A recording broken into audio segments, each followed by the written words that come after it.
Assalamualaikum warahmatullahi wabarakatuh.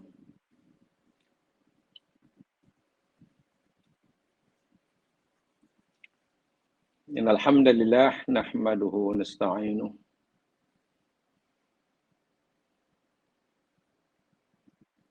wa natubu ilaihi wa nastaghfiruh. Wa na'udzu billahi min syururi anfusina wa min sayyiati a'malina.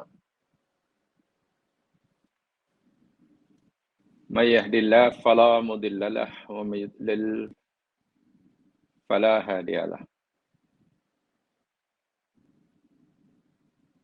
Asyhadu an la ilaha illallah wahdahu syarika lah wa asyhadu anna Muhammadan abduhu wa rasuluh. Allahumma salli ala Muhammad wa ala ali Muhammad kama sallaita ala Ibrahim wa ala ali Ibrahim wa barik ala Muhammad wa ala ali Muhammad kama barakta ala Ibrahim wa ala ali Ibrahim fil alamin innaka Hamidum Majid.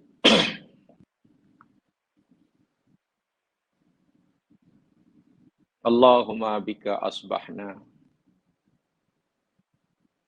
wa bika amsayna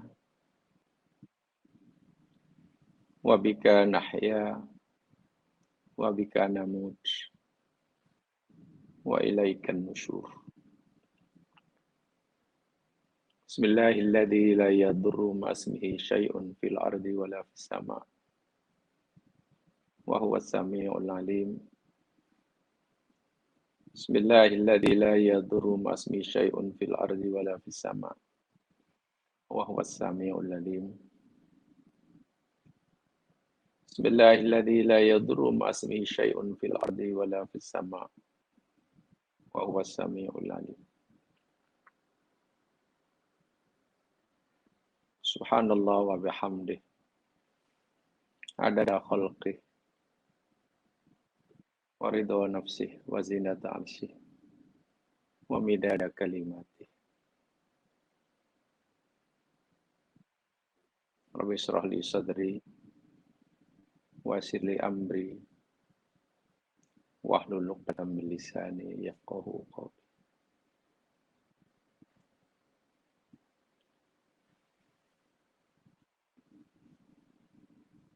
Allahumma faqihna fid din wa 'allimna at-ta'wil. Amin ya rabbal alamin.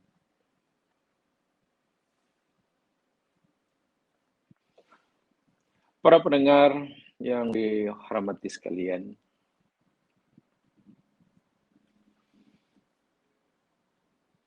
insyaallah pagi hari ini kita akan teruskan siri tadabbur kita surah Hud, sambungan daripada apa yang telah kita pelajari selama ini.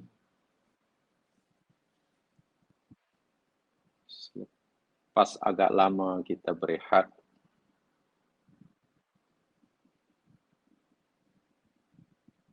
untuk kelas ini, walaupun kita yakin yang semuanya tetap sentiasa mengisi waktu untuk menambah ilmu pengetahuan bagi mensyukuri nikmat akal sekaligus mengusir dan menghilangkan kebodohan.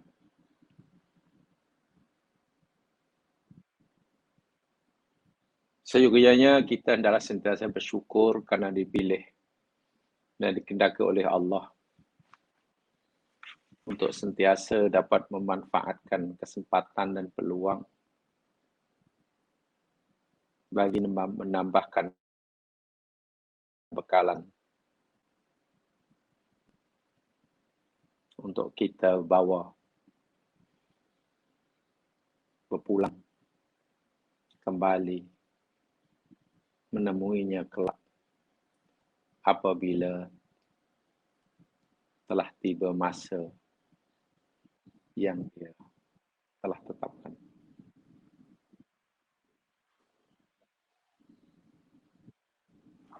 Muslimin, muslimat, rahimakumullah. Kita akan teruskan sebagaimana yang saya tadi siri tadabbur kita surah Hud. Coba dibuka Al-Qur'annya surah Hud.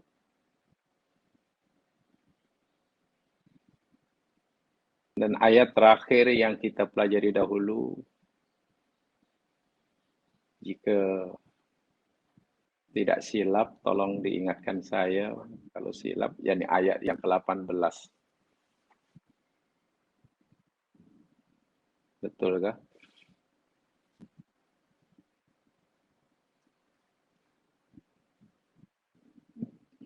Jika tidak silap, ayat terakhir yang kita pelajari yakni ayat 18. Walaupun tentu belum sempurna penjelasan bagi ayat tersebut. Betul ya? Atau mungkin ada yang ingat yang lain barangkali. Tolong beritahu saya.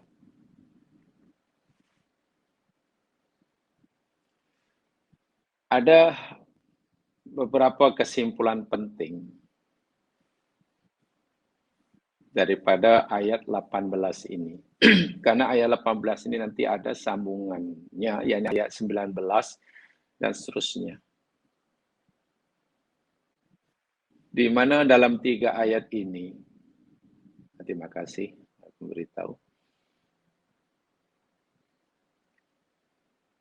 ada 4 sifat yang Allah beritahukan kepada orang-orang yang sangat merugi,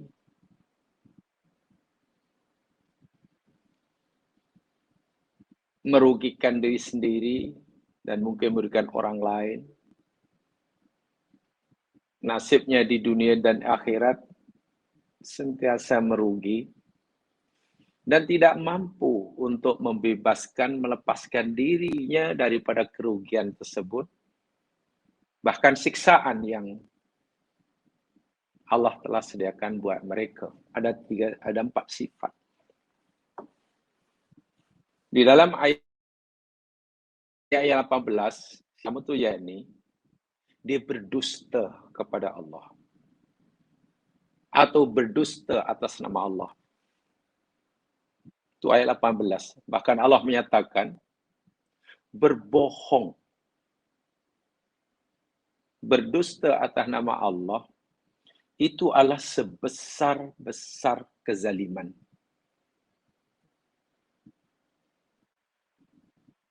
Walaupun dalam ayat yang ke-19 itu ayatnya yakni dalam bentuk pertanyaan, dipanggil kalam insya'i,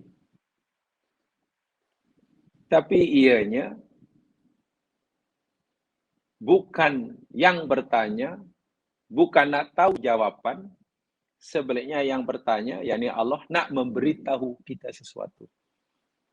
Kan ayatnya bumi, siapakah orang yang paling zalim atau yang lebih zalim? Itu kan pertanyaan. Jadi maksudnya yakni Allah nak beritahu, kalau kamu nak tahu, wahai manusia, hambaku, manusia yang paling zalim adalah bla bla bla bla. Pertama yakni orang yang berdusta ke atas Allah Subhanahu wa ta'ala. Dan nanti di akhirat semua saksi yang Allah datangkan bagi menegakkan keadilan mahkamah ilahi di akhirat, memberikan kesaksian mereka atas kebohongan orang-orang ini. Dalam bahasa mudahnya, al-ashhad yang Allah sebutkan dalam ayat 18 itu, semua keterangan saksi di akhirat berpihak kepada Allah. Dalam bahasa dunia, semua saksi akan memberikan kesaksian berpihak kepada pihak pendakwaan. Tidak ada satu pun saksi yang memberikan keterangan berpihak kepada yang tertuduh. Apa akibatnya? Jika keterangan yang diberikan oleh saksi berpihak kepada pihak pendakwaan, ya pastilah ia akan memberatkan yang tertuduh. Sebaliknya, jika saksi memberikan keterangan berpihak kepada yang tertuduh, meringankan tertuduh. Sehingga semakin jelas, semakin terang bahwa yang tertuduh ini pasti akan didapati bersalah, pasti akan mendapatkan hukuman, balasan, karena tidak ada keterangan sedikit pun yang membela tertuduh, apalagi membebaskannya. Apa kesalahan pertama orang yang akan mengalami nasib ini? Berbohong.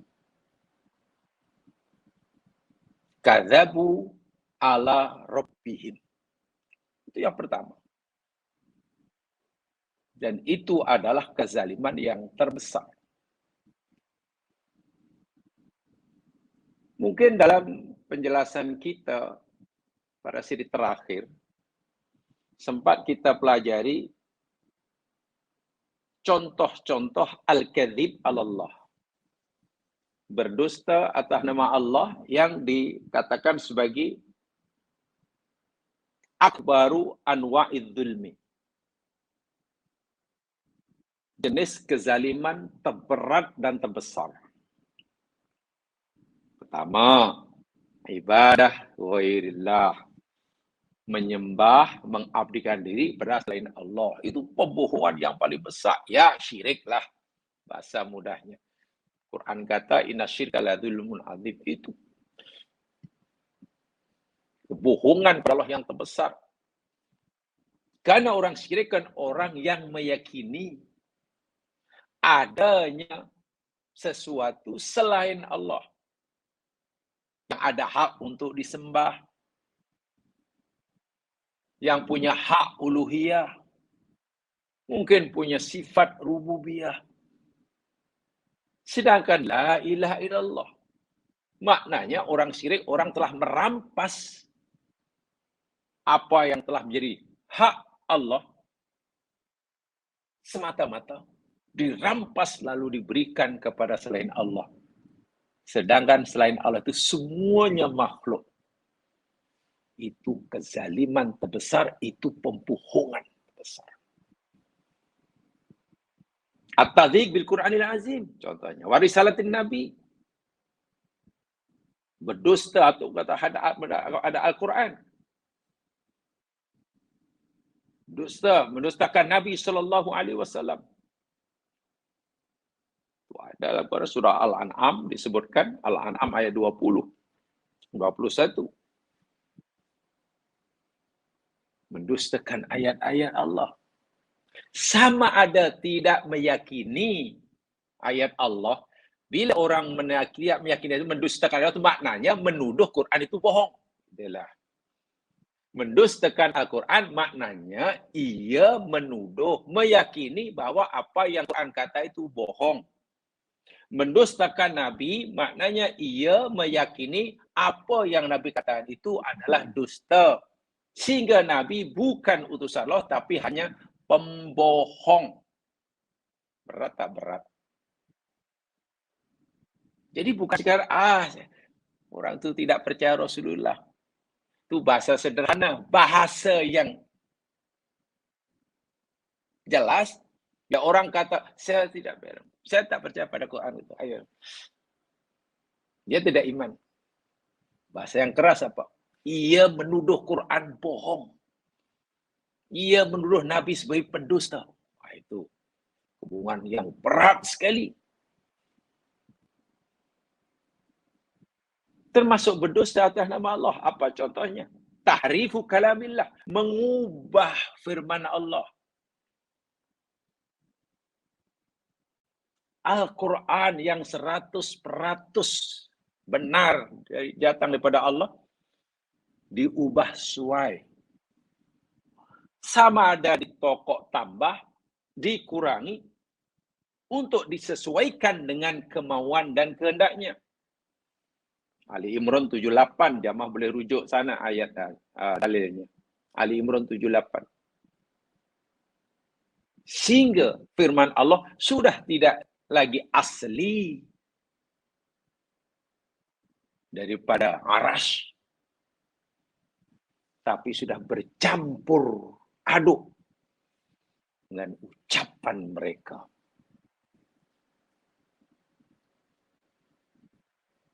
Karena disesuaikan dengan apa yang kami pelajari dahulu. Contoh yang ketiga ini termasuk memahami ayat Quran tidak sebagaimana yang Allah kemaukan, sebagaimana yang terdapat Al-Quran, tetapi memahami Al-Quran disesuaikan dengan apa yang dia maukan.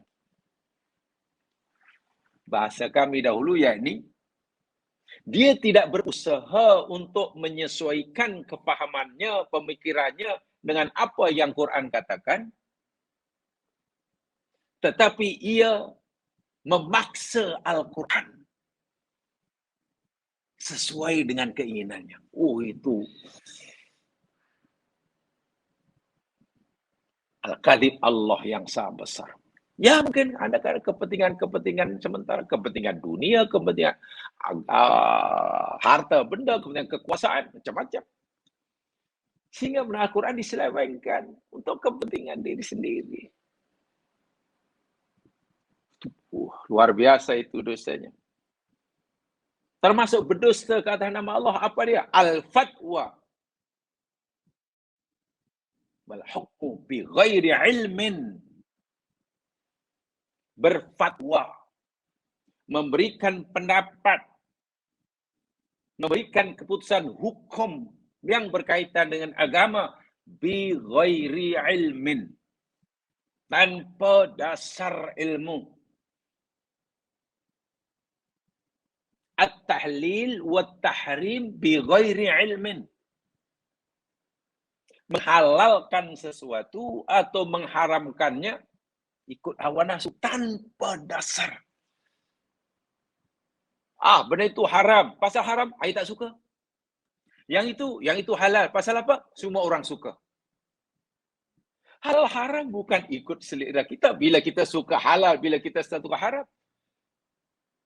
Al-halalu, al-haramu, ma haramallah. Ma haramallahu kitabi, ma haramallahu, ma harama rasuluh. Disunati.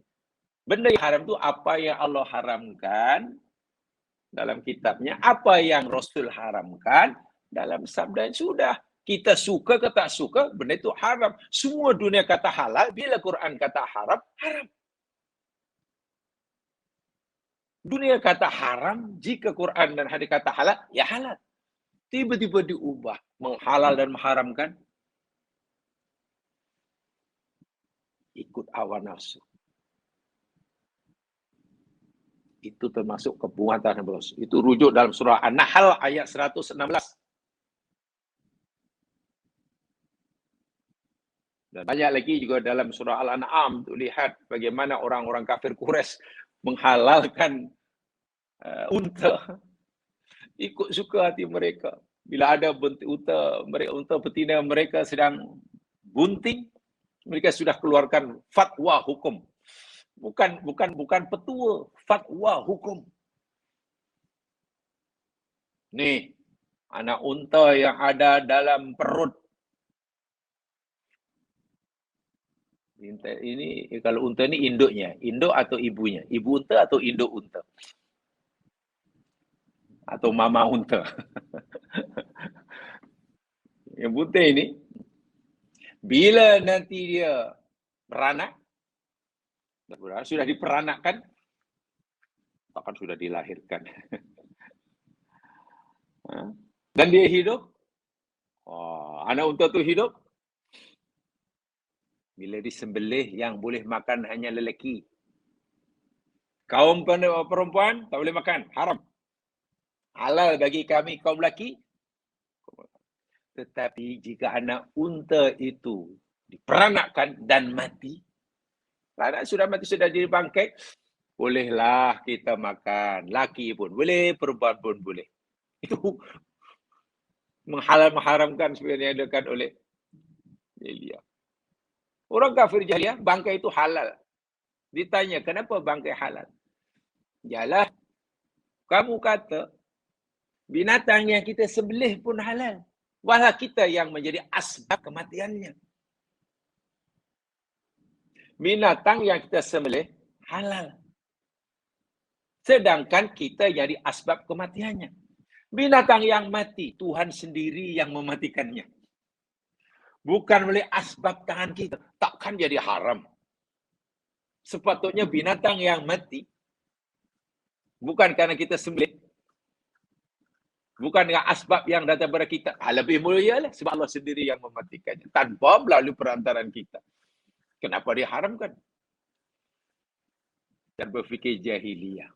Mengharapkan ikut suka hati. Sebab itulah orang-orang dahulu, musyrik, ulama-ulama kita dahulu, Masya Allah, cukup berhati-hati nak mengeluarkan hukum halal haram.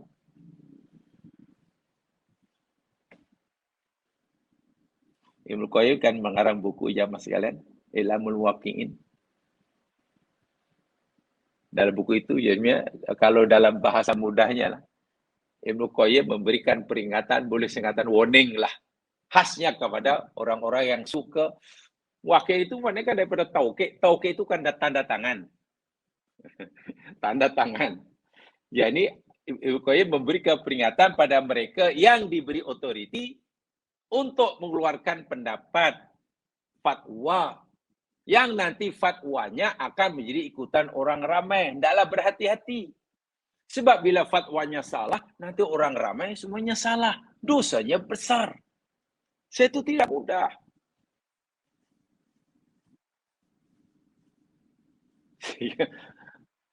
Ya, saya fikir elok juga.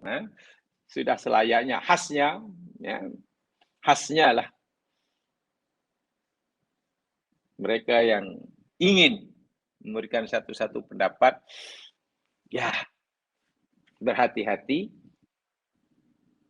dan dengar apa nasihat ulama jasa besar, yang punya jasa besar, Ibnu Qayyim ajar dalam kitabnya Ilamul Waqi'in. Yang suka tauqi', suka bagi, karena dosanya besar bila, yaitu ulama jahiliyah ya, kebohongan besar. Mereka ada istilah bahirah, ada sa'ibah, ada wasilah, ada ham. Itu istilah mereka. Unta-unta tertentu yang yang mereka katakan ini halal, ini haram, ikut suka hati. Termasuk berbohong kata Allah, yakni iddi'aun nubuwah, mendakwa diri sebagai nabi. Itu sudah jelas lah. Mengaku dirinya sebagai nabi. Pada zaman Nabi masih hidup pun sudah ada namanya Musailamah al-Kadzdzab.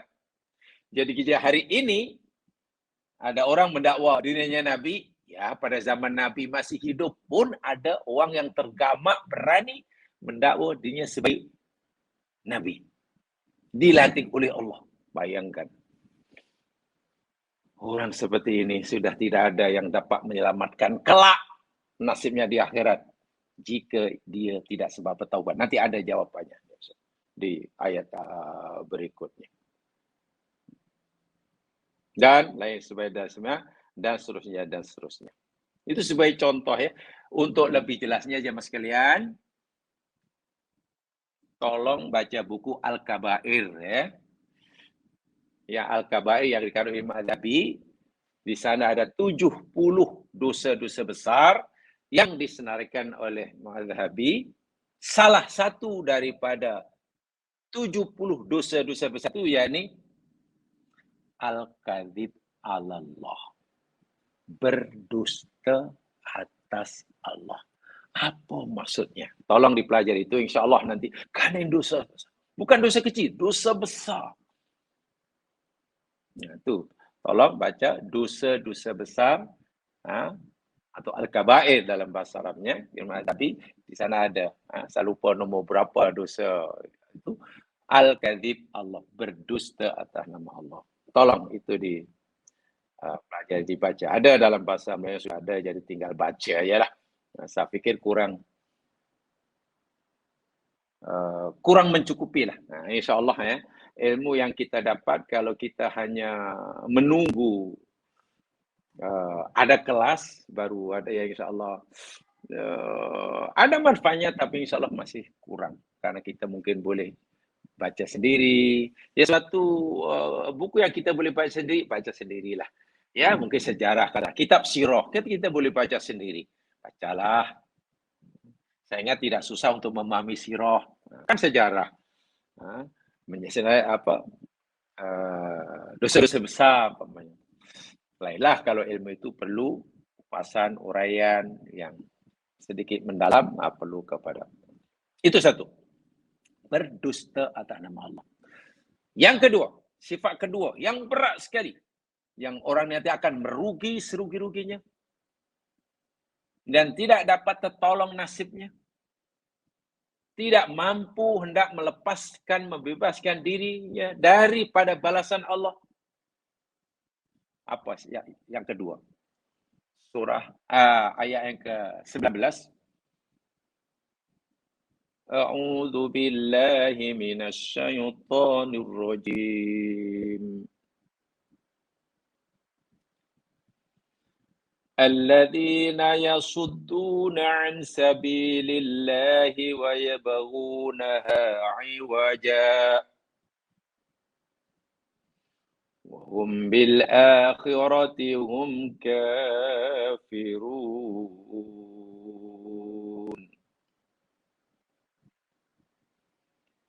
Alladzina, orang-orang yang yasuddun, mereka menutup, menghalang,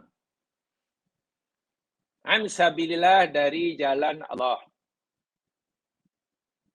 wa yabghunaha, dan mereka mencarinya atau menjadikannya, berusaha untuk menjadikan jalan Allah yang lurus, iwajan, menjadi bengkok. Wahum, dan mereka bil akhirati, dengan akhirat, hum, mereka lah kafirun, orang-orang kafir. Dalam ayat 19 ini ada 3 sifat orang-orang yang paling merugi, orang-orang yang minta maaf bahasanya celaka dunia akhirat, yang laknat Allah akan ditimpakan pada mereka, yang mereka sedikit pun tidak akan diselamatkan daripada azab akhirat, walaupun sesaat. Ada 3 sifat dalam ayat ini. Walaupun kalau kita perhatikan dari segi bahasa Arab, kaidah Arab, ayat yang ke-11 ini sebetulnya ataf bayan namanya. Ataf bayan.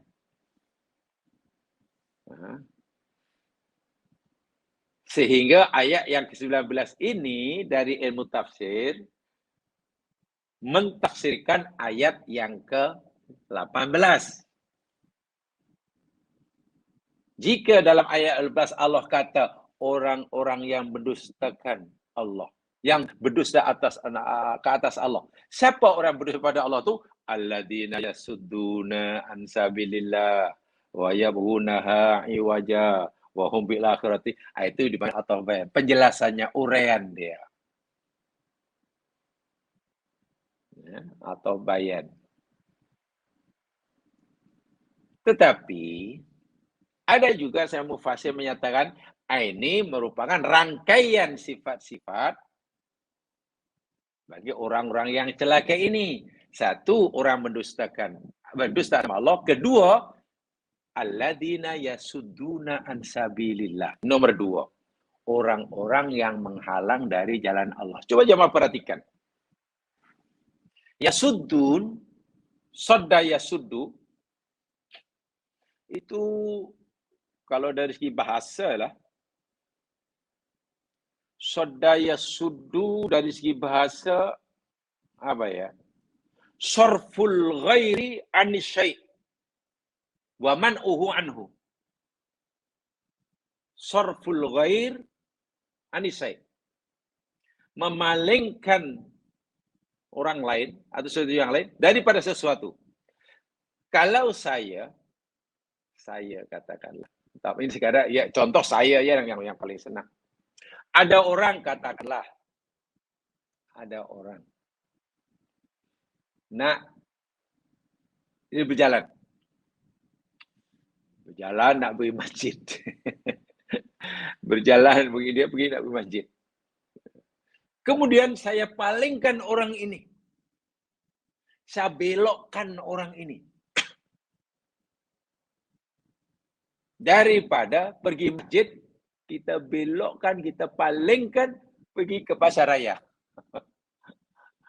Jadi pasar raya. Perbuatan itu namanya soddun. Tak kira lah sama ada dari kita palingkan dari segi yang baik kepada yang tak baik atau yang tak baik pada yang baik, itu makna soddun. Sodda yasuddu itu maknanya memalingkan sesuatu, memalingkan sesuatu dari sesuatu.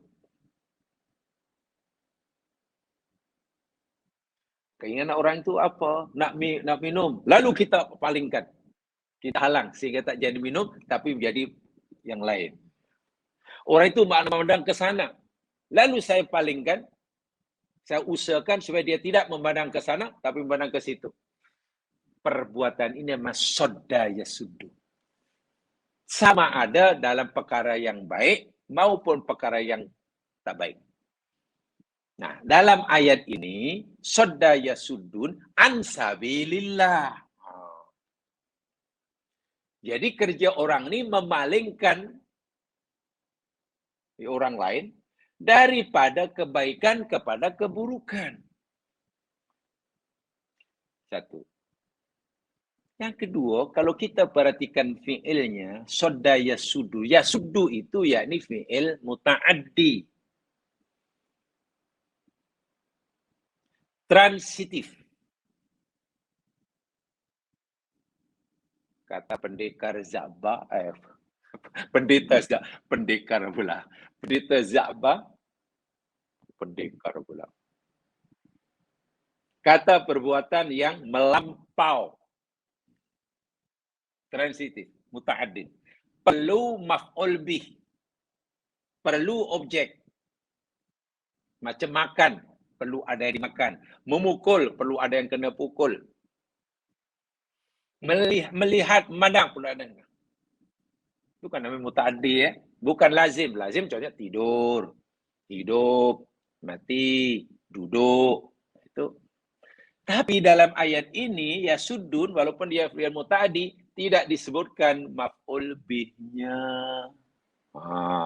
Ada maf'ul bihnya? Tidak ada kan? Coba jawab, perhatikan betul. Ya sudun, mereka memalingkan. Bila memalingkan, mana mesti ada yang ada objeknya, adalah yang dipalingkan.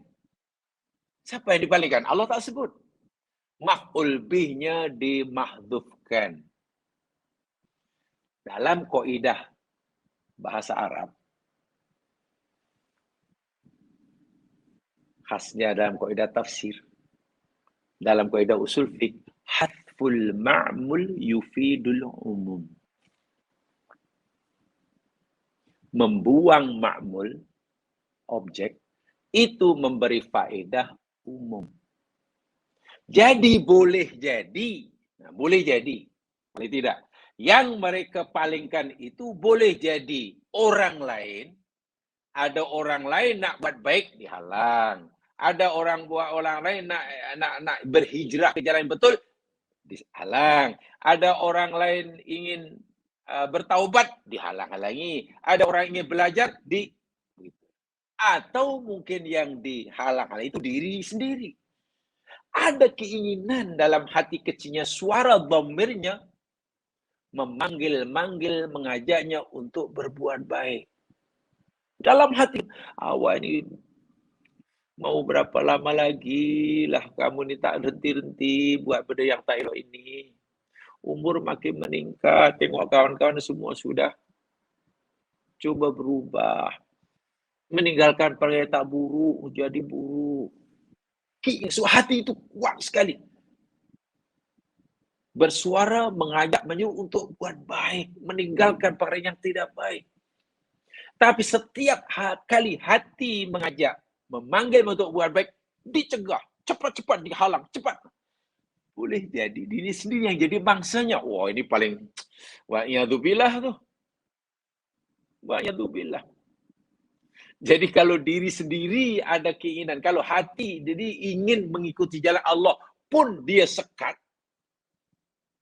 Nantilah. Apatah lagi orang lain. Ini sifat kedua.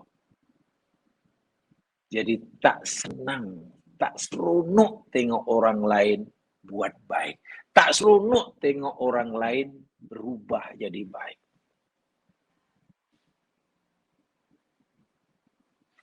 Ya mas sekalian, hidup ini pasti ada perubahan ya. Saya yakin setiap yang punya pengalaman. Dahulu punya kawan, ya. Tahun 80 ada kawan, tahun 90 ada kawan, saya punya kawan. Dahulu berkawan itu. Setelah 20 tahun tak jumpa, kemudian ada perubahan. Ya, mungkin ada perubahan. Mungkin dahulu minta maaf, nampak besar. Sekarang nampak kecil. Dahulu kecil, ya besar. Sekarang awak slim. Sekarang awak. Itu biasa kan. Sekarang you dulu. Sekarang awak muda.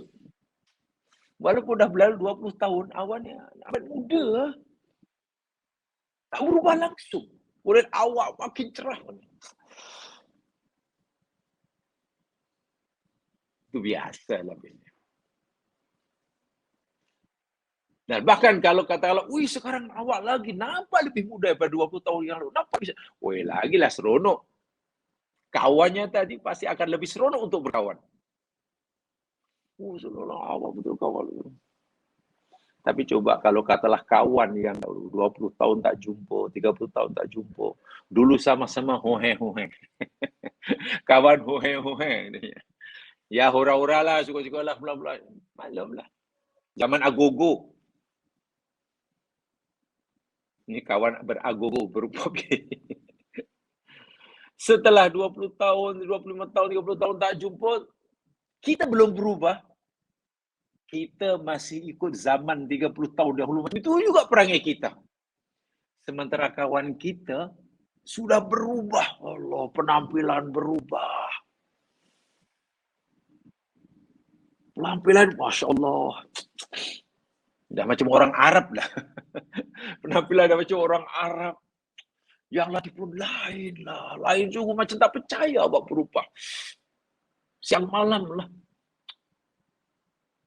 Lebih banyak bercerita agama, lebih banyak baca buku agama, cakapnya teratur, sudah kurang minat untuk kita ajak berbual sebagaimana kita berbual tempoh hari dahulu. Tajuknya lain. Hidupnya Allahu Akbar, lebih lurus, lebih terarang. Kita yang belum pasti rimaskan juga. Iya, nampaknya lah kawan. Kawan. Bahkan mungkin kita harus, macam mana awak boleh buat macam ni? Awak tak menyesal ke? Kita masih muda. Kenapa awak sangat nak berhijrah? Jangan. Dan lagi sekali minta maaf. Selagi minta maaf, mungkin kita tak perasan. Kita katalah punya kawan baik. Kan cukup.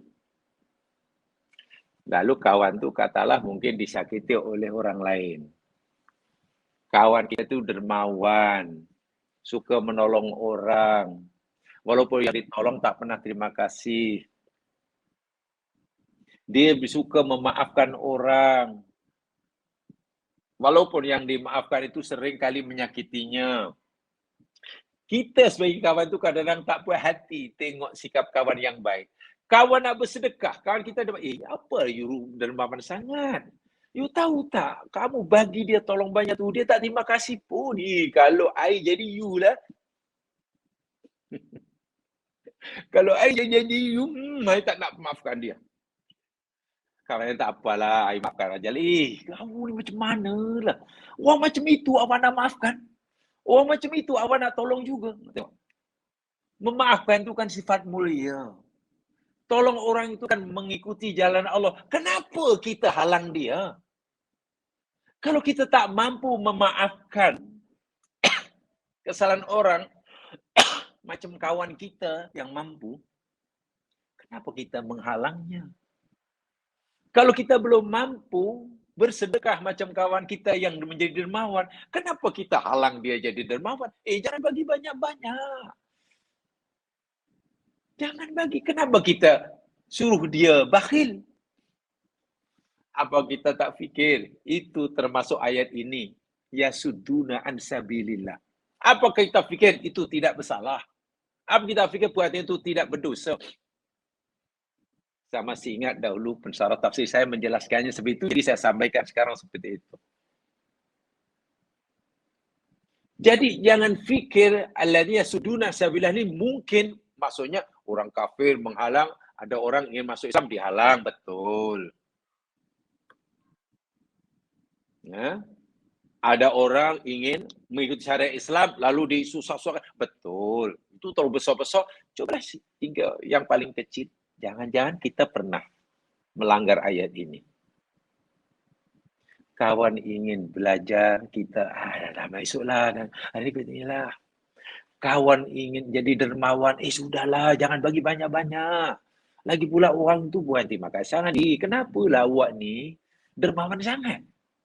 Kalau air jadi awak lah, tak ada. Kawan nak jadi dermawan, kita pula yang risau. Dia kempenkan supaya orang jadi dermawan, kita pula berkempen supaya kita jadi bakhil. Masya Allah, jemaah sekalian. Ingat, ini termasuk, ini apa yang saya yakini ya, karena itu yang saya terima dari cara saya, dari saya pegangi dan saya sampaikan, dan kita coba amalkan. Itu terkena ayat alladzi yasudduna an sabilillah. Berat. Itu nomor 2 ya. Sifat ketiga. Wa yabghunaha 'iwaja. Dan mereka menjadikan jalan Allah yang lurus menjadi bengkok. Menjadikan ajaran agama Allah yang benar menjadi tak betul. Menjadikan agama Allah yang adil dan seksama menjadi zalim. Allahu Akbar. Menjadikan agama Allah yang sebenarnya buat masyarakat ini tenang, aman, selesa, harmoni, menjadi huru-hara. Bagaimana mungkin Islam, agama yang damai, itu jaminan Allah. Harmoni, damai, rukun. Tiba-tiba kita amalkan karena pemahaman kita yang tak betul tentang Islam, malah menimbulkan huru-hara. Salah Islamkah atau salah pengamalan kita? Jika Islam yang kita amalkan, atau jika pemahaman kita tentang Islam yang kita amalkan, justru mengakibatkan ketidakdamaian, ketidakharmonian, ketidaktentraman, mecah belahkan umat. Saya yakin bukan salah Islamnya yang lurus. Islam itu lurus. Islam itu benar. Kalau benar, kalau lurus, kenapa malah jadi huru-hara orang mengatakan? Ini pasti karena salah faham kita tentang Islam yang kita pegangi. Kita wajib berfikir begitu. Yabghunaha iwaja. Iwaj itu bengkok ya. Iwaj itu makna asalnya al-mail ya. Al-mail. Mail itu condong ya. Al-mailu wal zairu fid din wal qaul wal amal. Pengertian diberikan oleh ulama begitulah. Condong, cenderung, terkeluar dari landasan sama dalam bab agama, ucapan atau amalan. Amalan sebenarnya lurus, tapi bengkok. Ucapan sebenarnya semestinya betul, tapi tak betul. Pengamalan agama sepatutnya bagus, damai, aman, macam zaman Rasulullah. Tiba-tiba malah jadi huru-hara. Mesti ada yang tak kena. Saya pernah mendengar satu seminar, tapi sebenarnya seminar online ya, online. Cendekan Muslim. Kebetulan berkaitan dengan apa yang kita beri ini, yabghuna iwaja. Tapi namanya pembentang kerja ini semua ada keberanian lah. Yang saya kagum keberanian. Ya tentang betul atau tidak kan pemikiran manusia, pemahaman manusia. Dia bukan mengkritik orang lain, tapi mengkritik sendiri. Jadi semacam melakukan autokritik, autokritik diri sendiri. Jadi mengkritik orang Islam, bukan mengkritik Islam ya. Kenapa ya Islam pada zaman Nabi begitu harmoni? Yang kaya dengan yang miskin macam tak ada apa dengkian, yang kuasa dengan yang yang memerintah dengan yang diperintah sangat menghormati, saling doa mendoakan. Jiran kaya tidak sombong terhadap jiran yang miskin. Jiran yang miskin merasa tidak teraniaya oleh jirannya yang kaya, bahkan merasa kenapa semua boleh menemukan jati dirinya pada zaman lalu ditunjukkan. Tapi kenapa ya sekarang ini? Kalau orang Islam gaduh dengan orang bukan Islam, ya itu wajarlah. Kalau orang Islam berperang dengan orang bukan Islam, ya itu wajar. Wajar sungguh. Dan memang begitu sepatutnya. Muslim Palestina bergaduh dengan Israel. Ya memang wajarlah dengan karena ditindas dan memang lawan dia. Tapi kata si membentang kota kerja ini yang membuat kita kagum pada zaman kita hari ini. Dan ini sudah berdekat lamanya. Kenapa ya sesama Islam boleh saling gaduh? Sedangkan masing-masing mendakwa kami mengamalkan Islam.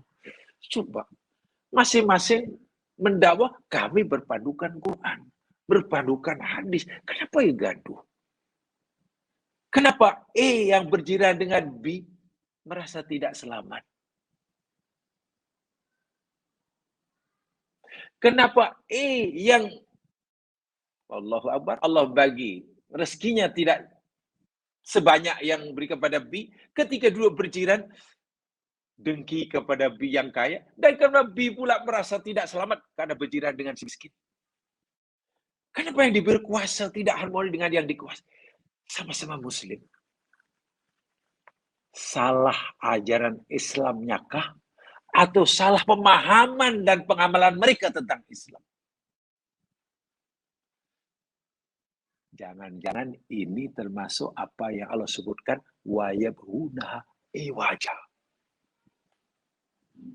Jemaah sekalian, yang sampaikan ini ialah agak sedikit berbeza ya dengan kalau kita baca tafsir, maksudnya itulah menjadikan jalan Allah bengkok. Allah kata suruh tauhid, dia syirik gitulah. Ya. Allah suruh kata apa namanya jalan siratal mustaqim, dia sirat ila jahim umpamanya. Allah suruh berdoa hanya pada Allah, tapi doa pada yang lain itu biasalah tafsir begitu semua saya yakin sudah paham. Itu masuk menjadikan jalan Allah bengkok. Kalau dalam konteks hari ini Islam itu lurus, saya ulangi. Islam itu betul 100%. Adil 100%. Semua manusia dijamin keadilannya dan tidak akan dizalimi oleh Islam.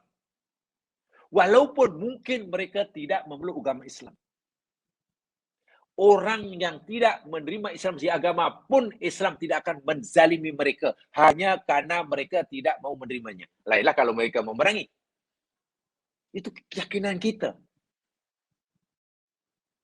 Allah sendiri sudah menyatakan wa mallahu bidzalimi abid kan. Allah sekali tidak melakukan kezaliman pada hambanya. Abid. Ada dalam tafsir yang saya baca, abdun jamannya abid, abdun jamannya ibad. Kalau abdun jamannya ibad, itu merujuk pada orang-orang hamba-hamba Allah yang berdosa yang bertaubat. Kalau abid, salah satu maknanya orang hamba-hamba Allah yang berdosa tapi tak nak bertaubat. Ya, ada abdun abid, abdun ibad. Itu satu di antara maknanya ya. Itu yang sebab saya baca. Jadi bila Allah kata wa ma'rabuka bidzalmil abid, Allah tidak melakukan kezaliman hatta kepada hambanya yang berdosa yang tak mau berdosa pun Allah tidak melakukan kezaliman. Apalagi kepada hambanya yang baik. Pada hamba yang jahat pun Allah tak berlaku zalim. Bahkan ketika Allah menyiksa mereka hamba yang buat salah, itu bukan bukti kezaliman Allah. Justru itu merupakan bukti keadilannya.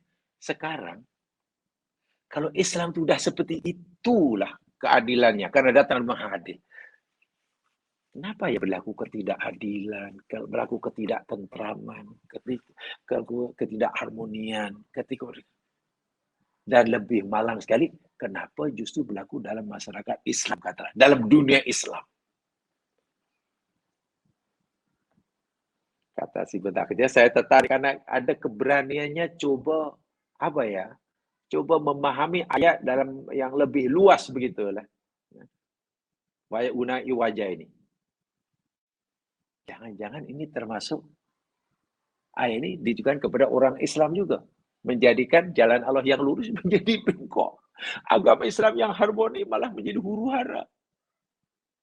Agama Islam yang sangat menekankan keadilan, dalam praktiknya di negara yang mungkin masyarakat Muslim malah banyak berlaku ketidakadilan.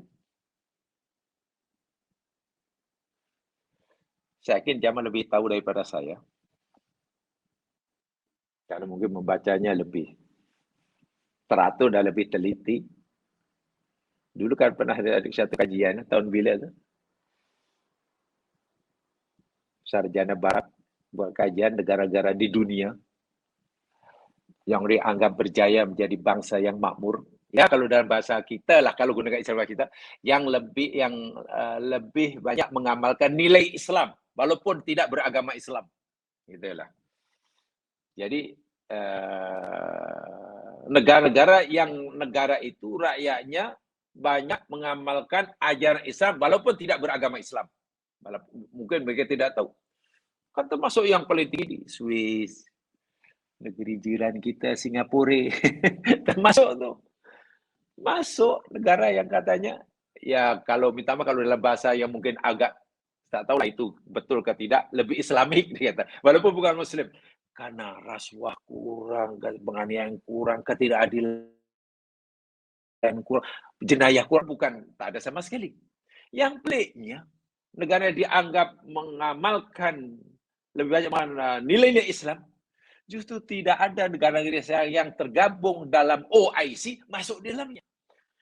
Wah, ini kan membuat kita ironik ya. Lalu apa makna ya bunai? Kalaulah orang Islam belum atau tidak punya kesadaran bahwa wayabhunaha iwaja dan mereka punya jalan Allah yang lu jadi bengkok itu tidak ditujukan pada mereka, tapi mereka fikir hanya ditujukan pada orang kafir saja. Nampaknya orang Islam susah hendak bangun, hendak terjaga daripada terlena. Salah satu daripada cara untuk memperbaiki dia, ini mesti berani melakukan otokritik.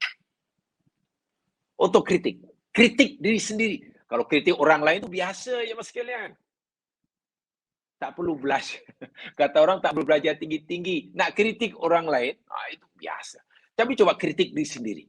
Iya, jangan-jangan salah Islam yang fahaman kita tentang Islam kita. Kenapa buktinya malah banyak ini ya.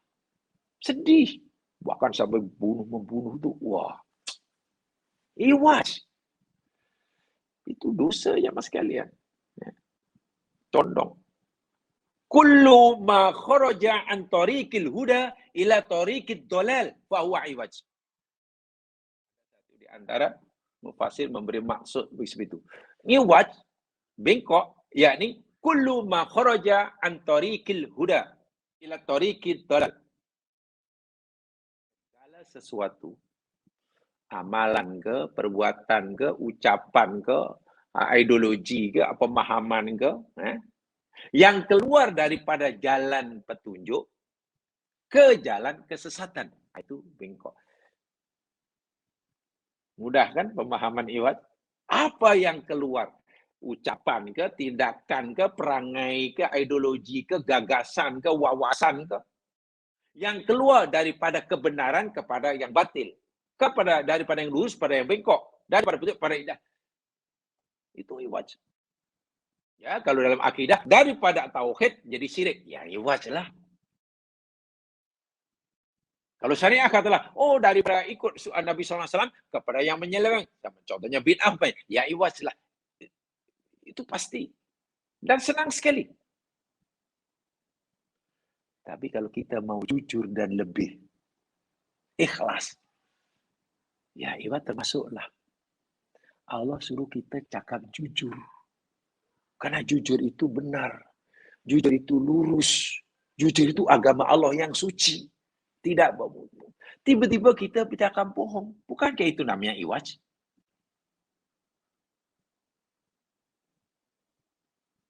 Kalau yang bohong itu katalah orang bukan Islam. Kita senang. Memang orang Islam, mantap lah. Saya tak percaya. Kan dia bohong. Dia orang kafir. Jangan percaya. Tapi coba. Minta maaf kalau yang bohong itu katalah orang Islam. Agamanya Islam. Dan lagi sekali minta maaf, katalah punya kedudukan dalam masyarakat. Atau minta maaf lagi sekali, punyalah makom dan kedudukan dari segi agama. Gelaran kesarjanaan yang tinggi. Dihormati oleh masyarakat, dianggap orang yang paling mengerti tentang agama.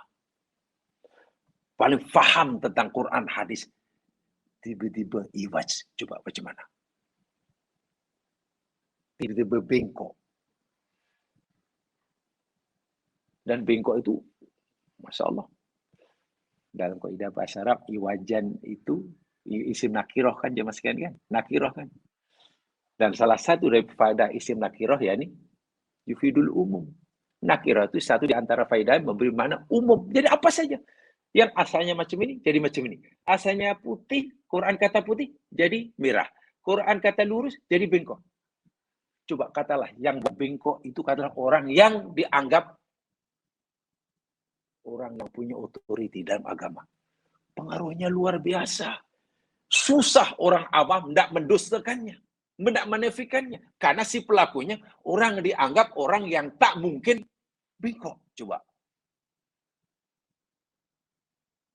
Saya pikir orang Islam wajib punya kesedaran dan keberanian melakukan autokritik. Itu bagi saya. Sebenarnya istilah autokritik bukan istilah saya hari ini, istilah saya masa menuntut dahulu. Dr. Samsul Arifin yang memperkenalkan pada kami.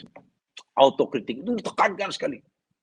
Selagi kamu orang-orang Islam, calon sarjana Islam katanya, yang tidak ada keberanian dan kesungguhan, punya komitmen yang jitu untuk melakukan autokritik. Jangan selalu, yalah mengkritik orang lain, biasalah. Tapi coba kritik sendiri. Sebenarnya dalam bahasa agama dah diajarkan ya, namanya muhasabatun nafsi namanya.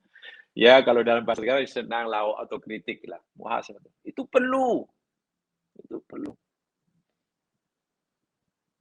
Baik, itu iwaj. Wayabuna iwaja. Itu dosa. Berat sekali. Alhamdulillah kalau kita pernah melakukan ini, lalu kita menyadari kesalahan kita. Kita menyadari, insya Allah ya akan berubah. Malang kalau kita telah melakukannya, tapi kita tidak menyadari akan kesalahan itu, dan Bahkan merasa kita benar. Baik. Jamaah sekalian, ini hanya dari segi pengetahuan bahasa ya. Coba saya tambah sedikit sajalah. Ain, waw, jim. Wajan. Ai wajun. Ai wajun. Ya.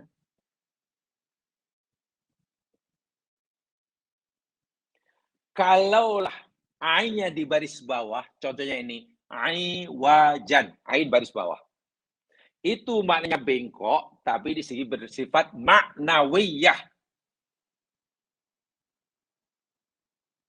Maknawi. Jadi bukan benda yang nampak. Contoh bengkoknya ucapan. Kan maknawi. Bengkoknya tindakan. Bengkoknya idea pemahaman.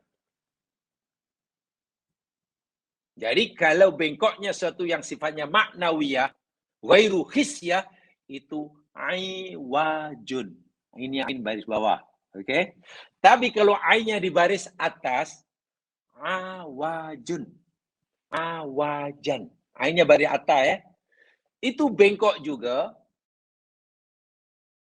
Tapi bengkok yakunu fil mahsusat. Bengkok yang bersifat sesuatu yang nampak. Ada kayu. Kayu apa? Pokok depan tu. Oh, itu pokok kelapa. Nampak tak pokok kelapa tu sebenarnya lurus kan? Iya, tapi tengok pokok kelapa tu. Iyalah, pokok kelapa tu bengkok. Bengkok. Bengkok dia berapa? Bengkok dia ada 45 degree. Bengkok. Bengkoknya pokok kelapa, karena pokok kelapa itu sesuatu yang boleh dilihat oleh mata, dipangul di tangan. Bengkoknya pokok kelapa namanya awajun. Hanya pengetahuan bahasa sajalah, untuk menambah pengetahuan saja. Ada orang kakinya bengkok, tidak lurus. Bengkoknya kaki itu awajun. Bukan iwajun. Apa you itu ya? Pisau yang awak gunakan yang awak karena nak belah kelapa. Kelapa itu terlalu keras, mana boleh pakai pisau. Tengok sekarang. Awak hantam kelapa dengan pisau, tengok pisau. Oh iyalah, pisau ni dah sudah bengkok. Bengkoknya pisau namanya awajun. Tapi bengkoknya perjalanan hidup, bengkoknya pemahaman, bengkoknya tutur kata yang daripada benar menjadi salah, namanya aiwajun. Karena jalan Allah ini termasuk yang abstrak, yang maknawi, maka aiwaj. Jangan dibaca wayabunaha awaja. Makna sama, tapi penggunaannya berbeza. Nah, itu sekadar pengetahuan sajalah. Pengetahuan saja untuk menambah ya pengetahuan bahasa lah. Disinilah jemaah sekalian perlunya ya. Kalau begitu Al-Quran itu cara belajarnya mesti dibaca. Mesti ada yang membaca. Yang ada istilahnya apa ya? Talaki ya. Saya yakin jamaah sekalian belajar tajwid sudah hatam, namanya talaki ya. Pada zaman itu pun kan Nabi talaki juga. Membaca, Jibril menyimak, betul? Jibril membaca, menyampaikan wahyu, lalu Nabi mendengar bacanya gini. Ya, memang begitu sampaikan cara macam itu. Kalau tidak, susah nanti. Coba, alif, ada lam, ada mim. Jamaah macam mana baca? Kita tak tahu. Namanya mungkin kata, oh ini bacanya alam. Contohnya, alam taro, alam nasroh. Yang tak, ini bukan alam, ini banyak alif lam mim. Tengok. Dalam Al-Quran ada alif lam mim, dibaca alam pun ada, dibaca alif lam mim pun ada. Maknanya dari mana bila kita tahu yang ini dibaca alam taro kaifa fa'al, tidak dibaca alif lam mim taro kaifa fa'al, yang ini dibaca alif lam mim. Kan perlu ada orang memperdengarkan kepada kita. Itu yang Quran kata, sanukriuka, kami akan bacakan. Sebab itu bila Jibril datang padamu, wahai Muhammad, menyampaikan wahyu, kamu dengar, jangan tergesa-gesa. Misalnya kamu jangan tergesa-gesa, tunggu dulu. Sehingga habis membaca. Bulan Ramadan Nabi menyimak. Nah, sekarang pun belajar kena ada yang membaca baris. Kalau tidak ada, kita tak boleh baca. Apalagi pada zaman Nabi, baris tak ada, titik pun tak ada. Contohnya ini, bila dibaca awajan, bila dibaca iwajan. Oh, kita baca iwajan. Macam mana? Dulu guru saya baca iwaj. Lepas itu guru saya dulu pun dari gurunya pun banyak iwaj. Daripada gurunya, daripada Nabi, daripada Jibril. Bacanya iwajan. Boleh tak dibaca awajan? Tak boleh lah. Apakah bermakna dalam bahasa Arab tidak ada kalimah awajan? Ada, tapi bukan untuk ini. Itu perlunya apa ya? Ya bahasa mudah taki lah. Siapa yang ingin baca Al-Quran, ya perlu ada guru lah. Cari guru tajwid, baca dulu supaya baca harokatnya betul. Walaupun ya sekarang sudah ada harokat, sudah baris. Bagaimana kalau kita baca kitab-kitab Arab, baca hadis-hadis Nabi, sarah-sarah dan baris. Wah, di situ akhirnya ada perdebatan. Ada perdebatan di situ. Bila salah baca nanti maknanya lain. Saya masih ingat dalam kepala saya. Ketika waktu kalau tidak salah dan tingkatan 4 ke apa. Ada kawan saya dibaca, suruh baca oleh ustaznya, baca apa kitab Tarikhut Tasrik kalau tidak salah ya. Tarikhut Tasrik Al-Islami lah. Sejarah pembentukan hukum Islam dalam bahasa Arab. Kawan saya ini membaca ada sini ba, rin, dal, alif, dal. Dibacanya bigodadin.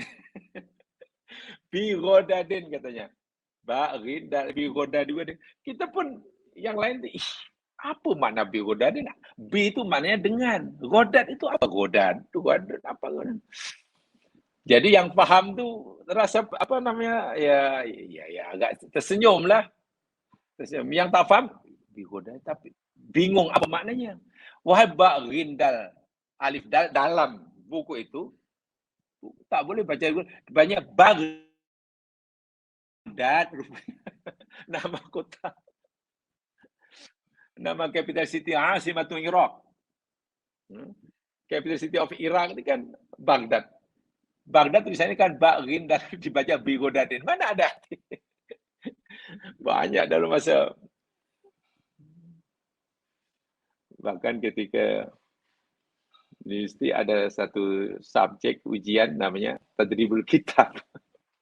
Tadribul Kitab ini yakni ujian lisan membaca kitab. Dan tak diberitahu. Ya tahu-tahu yang ada ujian masuk aja ke itu pengujian betulkan kitab. Kita apa kita tak tahu semua. Suruh baca. Ya, kalau yang tak biasa baca kitab, yang tak baris kan salah semuanya loh. Suruh baca dinilai harokatnya betul ke tidak, nahunya betul atau tidak, soal betul. Lalu ditanya pula i'rabnya, lepas tanya pula tolong apa namanya diterjemahkan apa mana, lalu tolong disimpulkannya satu muka surat itu kesimpulannya apa, poin-poinnya tentu. Dan saya masih ingat waktu dulu ramai yang tak lulus dari kita. Jadi rupanya penting ya, belajar itu penting. Ada guru itu penting jamaah sekalian. Khasnya bila belajar Al-Quran, tak ada guru susah. Apa yang Al-Quran? Jadi bergurulah pada siapa yang kita rasakan mampu. Khasnya, ya daripada yang paling basic lah. Yang belum tahu baca Al-Quran,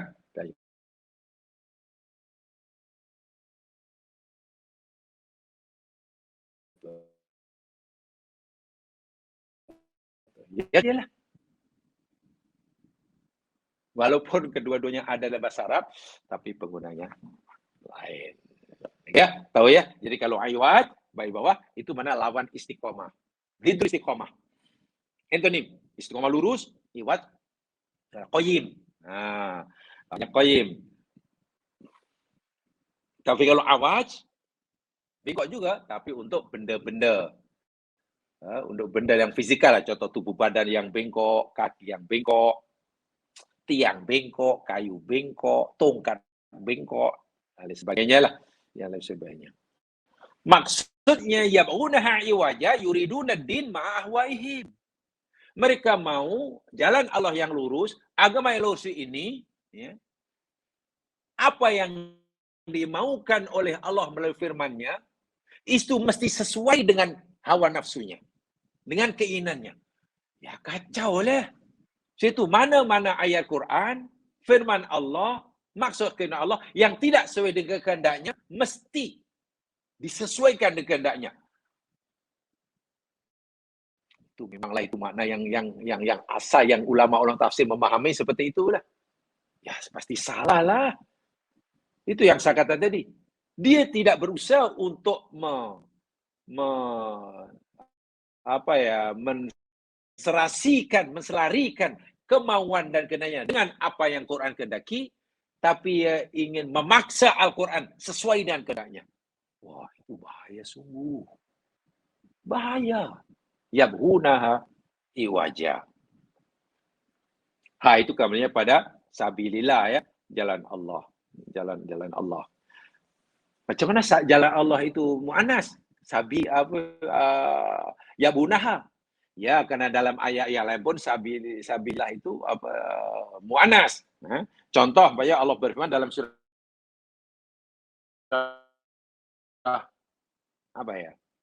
Yusuf. Dalam surah Yusuf ayat 108 kalau saya tidak salah. 108. Kul hadhihi sabili. Kul kata Muhammad, habili, ini adalah jalanku. Tengok, hadihi, bukan hadha. Jadi di mu'anas. Atau tidak, yaitu ikut apa orang kata Arab lah, sima'i lah. Sima'i. Tetapi, ada tapinya, inilah. Kalau jamaah pernah mendengar debat Dr. Zakir Naik. Sarahan Dr. Zakir Naik dan didebat oleh seorang Nasrani. Dan Nasrani ini rupanya pandai bahasa Arab. Ya, seorang intelektual Nasrani lah. Dan juga sedikit banyak menguasai bahasa Arab.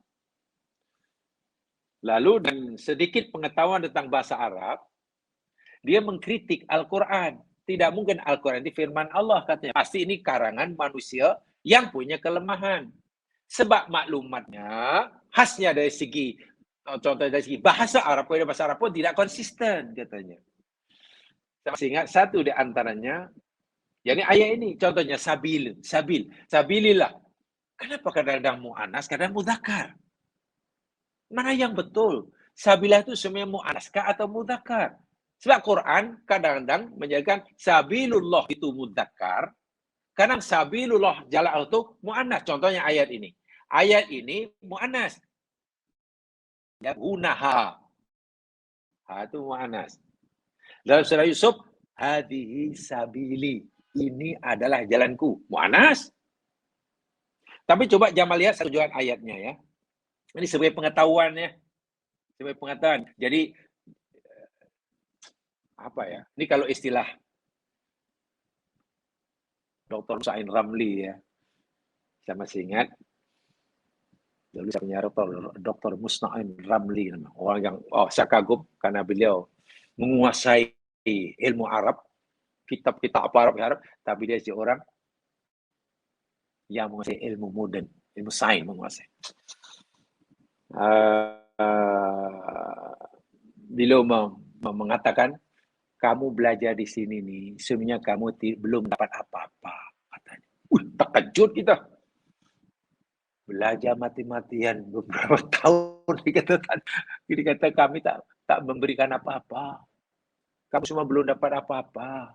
Selama kamu belajar di sini, lebih kurang waktu 6 tahun, ya campur yang TCM dah 6 tahun katanya. Ada yang mungkin nanti 7 tahun, kami hanya tak bagi ilmu. Kami belum bagi ilmu. Kami hanya bagi kamu kunci. Kami bagi kamu kunci. Jadi belum ilmu. Kunci untuk kamu buka khazanah ilmu. Terkejut kita. Jadi bila kamu keluar nanti jangan sudah merasa pandai. Karena kami belum bagi kamu ilmu. Wah, ada yang kami waktu sudah 6 tahun, ada yang pindah-pindah sudah hampir masuk 7 tahun, ada yang baru 5 tahun. Dikata belum diberi ilmu.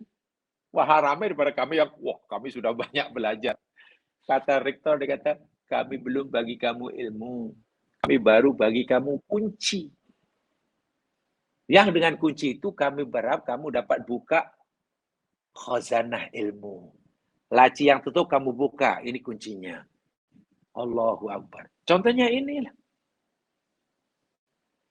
Dalam Quran, sabili, kata ada mu'anas mudzakkar. Ya mu'anas jelas ini. Ya mudzakkar contohnya dalam surah Al-A'raf. Al-A'raf 146. Coba jangan perhatikan.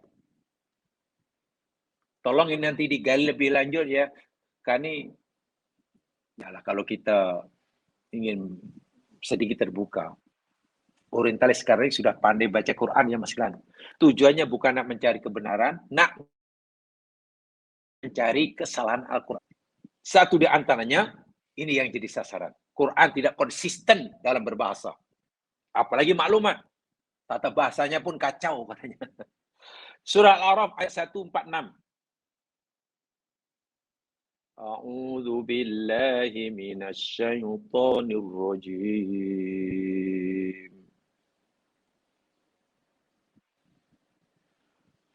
Wa iyyaraw sabila ar-rusydi la yattakhidhuhu sabila. Allahu Akbar walillahil hamd. Wa iyyaraw sabilar rusydi la yattakhidhuhu sabila. Dan apabila mereka melihat sabila rusdi, jalan kebenaran. Tengok sabil. Sabil ini milik Allah lah. Sabila itu milik Allah. Sabili, sabil apa tadi? Ya munasabilillah itu sama tu. Jalan, sabil. Jalan. Dalam ayat ini, dan apabila mereka melihat jalan kebenaran.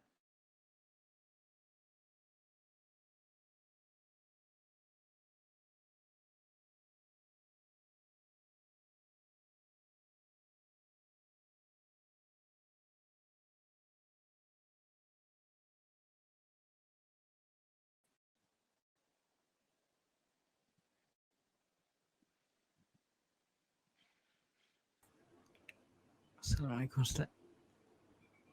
Paling berat? Ustaz boleh dengar ke?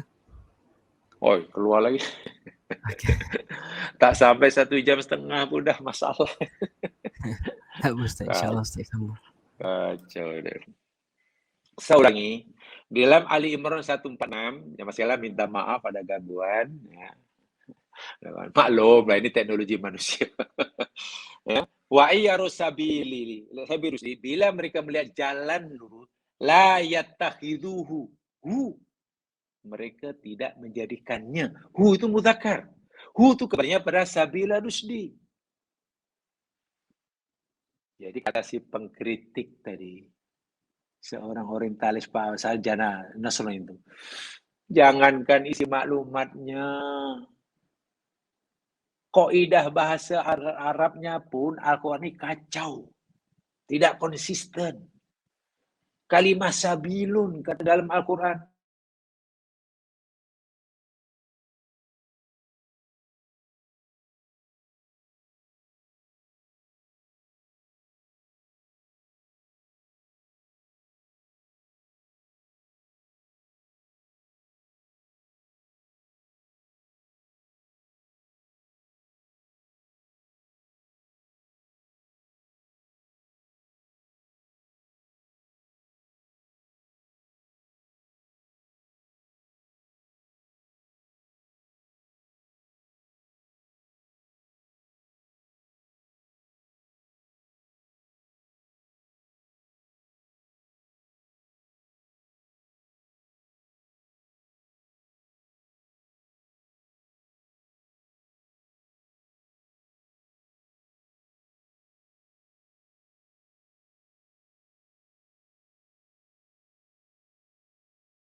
Okay, testing Ustaz. Ustaz boleh dengar? Oh, keluar lagi. Ustaz, macam sekat-sekat sikit. Pasal ya? Ini saya punya wifi oke tinggi. Kenapa saya susah dekat? Wifi saya sangat dekat. Tahu ini mana yang benar. Dia macam masih Oke, jamaah sikit-sikit. sekalian ya. Oke, jamaah sekalian, minta maaf banyak gangguan. Jadi saya ulangi, inilah yang saya maksudnya tadi kunci. Jadi elok kita tahu sebelumnya, sebelum orang bukan Islam tahu dan nanti bertanya pada kita. Coba pertanyaannya. Ini bagi saya cabaran yang besar ya Mas sekalian. Minat orang-orang bukan Islam, khasnya misalnya cendekiawan. Khasnya ya, kalau orang bukan Islam yang biasa itu sangatlah paling-paling pertanyaannya sederhana aja. Kenapa arah haram? Paling-paling gitu sih. Kenapa orang Islam ini 1 hari 5 kali? Paling-paling itu pertanyaan. Coba kalau yang bertanya cendekiawan, non-Muslim, yang mengkaji Al-Quran. Tujuannya bukan mencari kebenaran, tapi mencari kod-kod ada kesalahan. Dan mereka pikir berjaya menemukan kesalahan Al-Quran. Yang pakar ekonomi merasa menemukan kepincangan sistem ekonomi, kata Quran. Yang pakar astronomi menemukan kesilapan fakta tentang astronomi dalam Al-Quran. Seorang doktor, pakar, otak, menemukan kesilapan, maklumat tentang otak manusia. Dan katakanlah, pakar bahasa, merasa menemukan kesilapan kaidah bahasa dalam Al-Quran. Lalu mereka bertanya pada kita, wahai kamu Muslim, kamu masih percaya bahwa Quran firman Allah? Kami tidak percaya Quran itu firman Tuhan, kata mereka. Mana mungkin Tuhan silap? Mana mungkin Tuhan tidak konsisten? Kalau kamu katakan Quran ini karangan Muhammad, kami percaya. Karena Muhammad manusia, boleh jadi salah, boleh betul. Itu kami percaya. Tapi kalau kamu kata Quran itu firman Tuhan, coba kalau mereka kata begitu. Lalu mereka tunjukkan faktanya. Contoh kecil. Perkataan sabil dalam kitabmu itu pun kaidah bahasa tidak konsisten. Yang betul sabil itu mu'anas ke mudzakkar. Coba. Lalu tunjukkan ini. Macam kita jawab. Inilah saya katakan ini kunci. Elok kita sudah tahu perkara-perkara ini sebelum kita nanti ditanya dan mampu menjawab. Baru saya paham, oh patutlah. Saya rasa Dr. Mustain Romli namanya. Kata begitu, patutlah belajar bertahun tadi kata hanya bagi kunci. Ya waktu akhirnya semua sedar. Oh, ya. Minta maaf, maklumlah, belajar dah 6 tahun, pastilah merasa pandai. Merasa ada pandai itu perangai manusia, apalagi anak muda kan. Nanti kamu balik, masyarakat panggil kamu, nanti orang pandai. Tiba-tiba selamba dengan selamba. Rektor beritahu, kami tak bagi ilmu pada awal belum, kami baru bagi kunci. Bila keluar nanti kunci itu jangan disimpan, jangan tunjuk pada orang, kunci, nanti orang anggap kamu penjual kunci. Kunci itu gunakan untuk buka almari, oh almari itu ada macam-macam. Buka laci, oh ada macam. Oh rupanya sebagai alat. Karena di luar nanti cabarnya dasar. Mungkin yang kamu pelajari di sini belum mampu menjawab cabaran di luar. Belum mampu menjawab pertanyaan di luar. Masyarakat berkembang. Nah, jawaban itu kamu cari sendiri. Kamu sudah punya kunci. Jawabannya ada dalam almari sana, dalam laci di sana. Waktu itu saya, beratnya rupanya. Ya, betul akhirnya. Apa namanya? Lifelong education itu betul lah. Tolabul ilmil mahdi ladi, walaupun itu bukan hadis, itu peribahasa Arab, itu saya yakin. Itu saya yakin. Sepanjang hayat rupanya. Tak boleh berhenti. Orang yang merasa pandai itu tanda tak pandai. Orang yang merasa belum pandai itulah tanda akan jadi pandai. Menjadi pandai. Ayat seperti ini. Nah, ini cabaran kita. Soalnya ini cabaran kita. Alhamdulillah kalau jamaah sudah ada yang tahu kenapa seperti ini. Nah, ini perlu kita gali. Itulah maksud saya. Itu yang saya masukkan kunci tadi. Ya tentu bukan masanya untuk saya jelaskan sini ya. Dan yang terakhir, sifat terakhir yang menyatakan orang akan disiksa, menyesal, merugi memiliki, tak mampu nak mendirinya sekejap pun daripada belas Allah. Apa dia? Penghujung ayat itu. Wa hum bil akhirati hum kafirun. Allahu Akbar. Wa hum dan mereka bil akhirati dengan akhirat hum merekalah kafirun. Orang-orang kafir. Jelas ya? Ini jelas sekali. Dari segi bahasanya pun kita sudah cukup faham. Hum. Dua tuh. Begini ya mas kalian. Hum yang pertama itu mubtada. Khobarnya mana? Bil akhirati hum kafirun. Itu khobarnya, jumlah ismiyah. Hum yang kedua itu mubtada. Khobarnya mana? Kafirun. Jadi dalam ayat ini kaidah yang membaca yang paling mudah ya. Hum bil akhirati hum kafir itu ada dua jumlah. Keduanya jumlah ismiyah. Gitulah. Jumlah ismiyah pertama, hum bil akhirati hum kafirun. Jumlah ismiyah kedua, hum kafirun. Hum mubtada, kafirun